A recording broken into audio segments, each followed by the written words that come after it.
Көліп деп жатқан көлігім, көк ай шалғын келіп, тобылар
сенде бір өзіңнен ғана, жылуда да жүрегімнен алам, ардақты анам, аялым мама.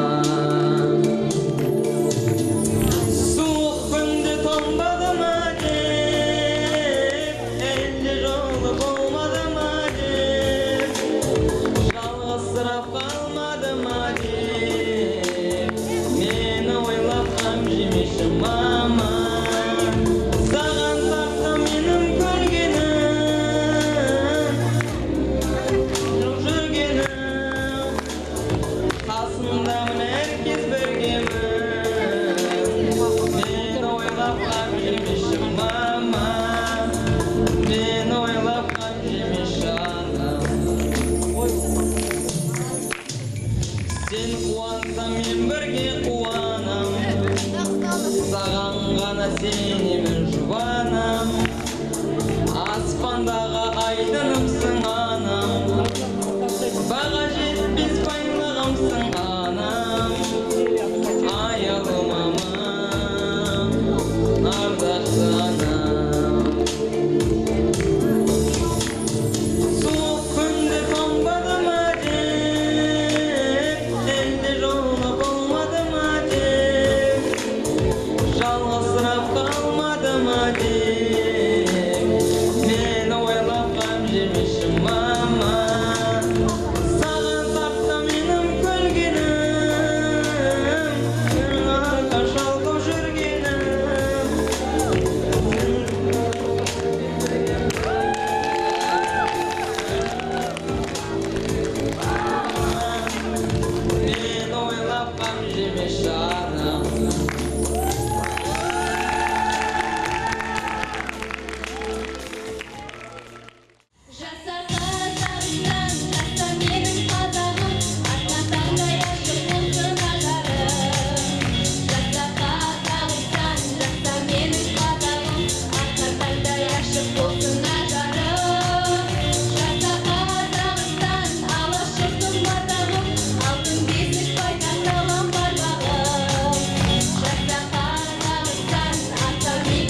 осы жиынға көрпе тігіп алып келдім. Мен Самат Балдиядың әжесімін. Құрақ көрпе. Қазақта құрақ көрпені жаңа отбасы болған отбасыларға ұзатылған қыздың жасауына енгізеді екен. Және оны сондай құралсын деген мағынада құрақ көрпе сыйлайды екен. Алға қарай жаңағы жас отау жақсы болып кетсін деген мағынада. Енді сол мағынада менде осы Назарбаев мектебі жаңадан құрылып жатырған 1-2 жыл болды ашылғанына. Енді осы мектеп алға қарай дами берсін, біздің балдарымызды тәрбиелей берсін, сапалы білім беріп, саналы тәрбие беріп, осындай жақсы елдің азаматтарын тәрбиелеп шықсын деген ниетпенен осындай көрпе тігіп алып келдім.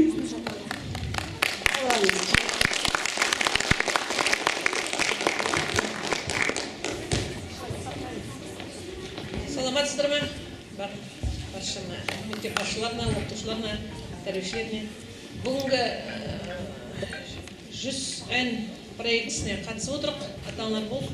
Мен Сагиева Мадина 9 биде оқитын мамасымын, және де 2-ші балам оқиды, 7-ші F-та Саги Мади. Бүгінгі енді дайындап келген неміз ваза с фруктами, тема моего. Тема моей работы – ваза с фруктами. Я приготовила кружевную вазу и фрукты с разных цветных нитей. Бұл енді өзім қолым өнерім, адамның өзі, негізі әйел адам 8 қырлы, 1 сырлы болу керек дейді ғой. Адамның өнеріндегі, бойындағы өнерді бәрін көрсету мүмкін емес. Енді біз үйдің шаруасын, баланы да қарап, білім беріп деген сияқты бәріне атсалысуымыз керек. Енді бүгінгі балаларға еште витамины не болейте деп айтқым келеді. Тәрбиеленушісі Спиргенова Анель тұзды қамырдан осындай құлпынайлардан туынды жасадым. Жалпы бұл тұзды қамырдың құрамында ұн және өте ұсақ экстра тұзымен буа желімі, сонымен қатар балаларға арналған крем бар. Сонымен қатар ол сыртынан гуашьпен бояп, сыртынан ағашты лақтайтын арнайы лакпен аттадым. Бұл сурет және күз тақырыбына сай келеді, себебі күз тақырыбында күз мезгілінде әртүрлі жемістер, жидектер пісіп жатады. Қайырлы күн, менің аты жөнім Хамидова Айнұр, және де мен 4-ші топ тәрбиеленушісімін. Осы суретті біз топпен бірігіп отырып жасадық, және де бұл суретте көріп отырғандарыңыздай қоңыр күздің аясында 2 жастың серуен құрып жүрген уақыты бейнеленген. Олар осы алтын күздің керемет табиғатының соңғы сәтінен ләззат алуда. Бұл суретті біз осы айналасына көріп отырғаныңыздар рамка жасадық. Бұл рамканы біз түрлі түсті қағаздың көмегімен айналасына әдемілетіп, өрнектерін салып жасадық. Рахмет. Қайырлы күн, баршаңыз көріп тұрғандарыңыздай, бұл жерде бізде қолөнер көрсетілген. Яғни біз шаттық тобы, соның ішіндегі Мақсаттың анасының жасаған қолөнері.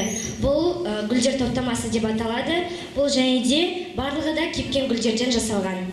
Бұны бөлмеге іліп қойларыңызға да болады. Саламатсыздар ма? Мен 6-ші топ тәрбиеленушісімін, және біздің топтың жасаған қолөнері бұл өздеріңіз көріп тұрғандай гүл. Ой, және әншейін гүл ғой, бәрі жасап біледі дейтіндей бұл сөздеп ойлайтын шығарсыздар, бірақ осы күзге сай гүлдің өзінің бір ерекшелігі бар. Гүл өзі әсемдіктің, сәндіктің және нәзіктіктің белгісі. Осы біздің жатақханамыздағы оқушылар күз мезгілі көбінесе адамды сағынышқа бөлейді, және оқушылар өзінің ата-аналарын немесе үйі бұрынғы достарын сағынған кезде осы гүлдерге қарап сағынышты білдіретін, сағынышқа өз сезімін және ашып айта алатын гүлге қарап өз сағыныштарын басады деген үміттемін. Менің атым Отарова Рухан, мен 3-ші топ тәрбиеленушісімін. Біз мына қолөнерді Айлита екеуміз 3-ші топтың атынан жасадық. бұл қолөнеріміздің аты карасири аталады. Бұл жерде біз оригами үлгісінде аққуларды жасап, оны жіп арқылы дөңгелекке бекіттік. Астына тіреш жасау арқылы осындай қолөнер шықты. Здравствуйте, я Ишманова Элита из третьей группы, и мы с Арухан сделали фантастическое дерево. Ну, как бы к осени это не относится, но хочется немного фантастики, конечно, в жизни. Но мы сделали это из обычной ваты, гуаши, веток и пластилина.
Ақан сері болып келем. Сәкен Жүністің романынан Ақан серінің өзі болып келемін. Я Красная Королева из сказки «Алиса в стране чудес» из произведения. Это мой напарник Безумный шляпник. Здравствуйте, дорогие гости. Я сказочный персонаж Дюймовочка.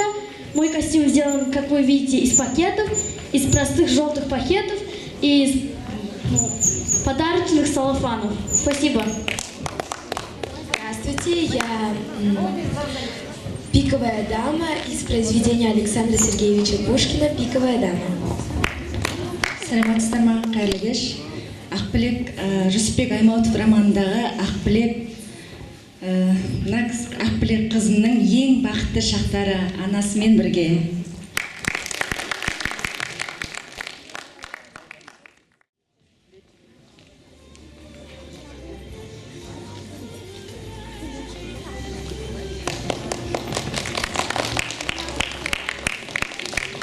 Қане қыз жібек, саған көмектесейік.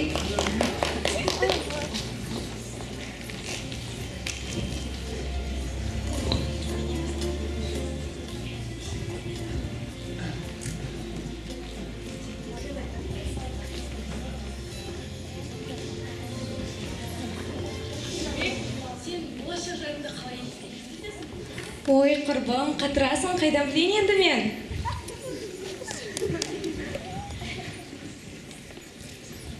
Сен әшекейлеріңді өте әдемі екен. Келісемін. Сұлулығынан көз тоймайды. Ой, құрбыларым, қойыңдаршы енді ұялтпай.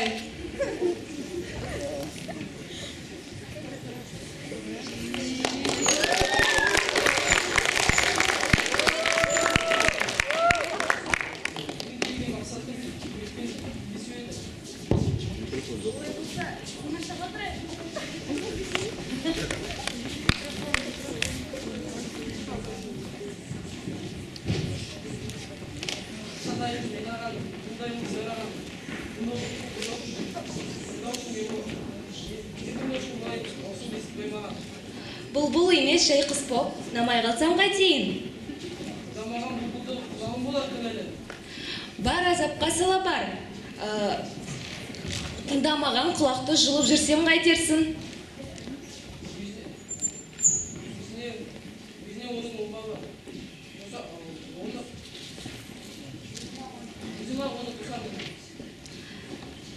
Әйел еркек, ер жалқақ, құлағыңа қысқа қол жетпей қалса қайтерсің?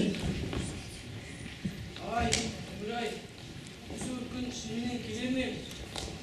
Не істесең де еркіндеп, тауды әкеп берер ме? Ал төлеген айтылған сөз, атылған оқ, кейін қайтып қайдарамас. Айтылған сөз, берген серт, айталамас, айнымас. Мен сендік төлеген, ал енді аржағын өзің ойла.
Жазылмас дерттің дауасын, жаным ау кімнен сұрарсың? Саған болар жылдар көретін, сәулем мені ойландырған, сенің жарқын келбетің. Жол жаққа қараймын, сен жоқсың арайда, кешікпей келем деп ем, мен тұрмын елеңдеумен. Құрбым жан құрбым бала кезімнен, бақыт көріп ем қара көзіңнен. Кеттің ұмытып, мүлдем ұмытып, жібін үздің ғой нәзік үміттің. Көргенше алаңнан аңсаймын толғанан, қабыл ал баланнан сәлемін жолдаған.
Осыменен алтын күз әуендері атты мерекелік кешіміз өз мәресіне жетті. Біз сіздермен қоштаспаймыз, достар.